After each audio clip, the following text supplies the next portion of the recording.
নেতৃত্বে নতুন রাজনৈতিক দল জাতীয় নাগরিক পার্টির আত্মপ্রকাশে জনতার ঢল নামে মানিক মিয়া এভিনিউতে সকাল থেকেই দেশের বিভিন্ন জেলা থেকে নেতাকর্মী ও সমর্থকরা আসতে থাকেন।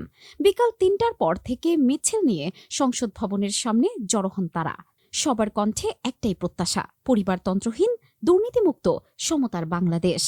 বিভিন্ন জেলা থেকে বাস, ট্রেন ও ব্যক্তিগত যানবাহনে অংশগ্রহণকারীরা সমাবেশ স্থলে পৌঁছান। বৈষম্যবিরোধী ছাত্র আন্দোলন ও জাতীয় নাগরিক কমিটির নেতাকর্মীরা ছাড়াও বিভিন্ন শ্রেণী পেশার মানুষ এই সমাবেশে যোগ দেন। তাদের হাতে ছিল জাতীয় পতাকা, প্লেকার্ড ও ফেস্টুন। কুমিল্লা থেকে আসা ব্যবসায়ী ওমর ফারুক খন্দকার বলেন, আমরা মেধার দাবিতে ছাত্রদের আন্দোলনকে সমর্থন করেছিলাম। সেই আন্দোলন গণ অভ্যুত্থানে রূপ নেয় এবং তাতে সরকারের পতন হয়। শেরপুরের ছাত্রনেতা মামুনুর রহমান বলেন, আমাদের আকাঙ্ক্ষা একটি বৈষম্যহীন বাংলাদেশ, যেখানে সবার সমান অধিকার থাকবে।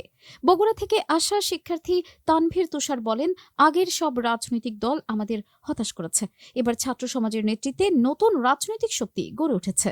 বক্তারা দুর্নীতিমুক্ত শাসন ব্যবস্থা ও যোগ্য নেতৃত্বের আহ্বান জানান। আইনশৃঙ্খলা রক্ষায় ছিল কড়া নিরাপত্তা। সমাবেশ শেষে নেতাকর্মীরা যার যার গন্তব্যে ফিরে যান।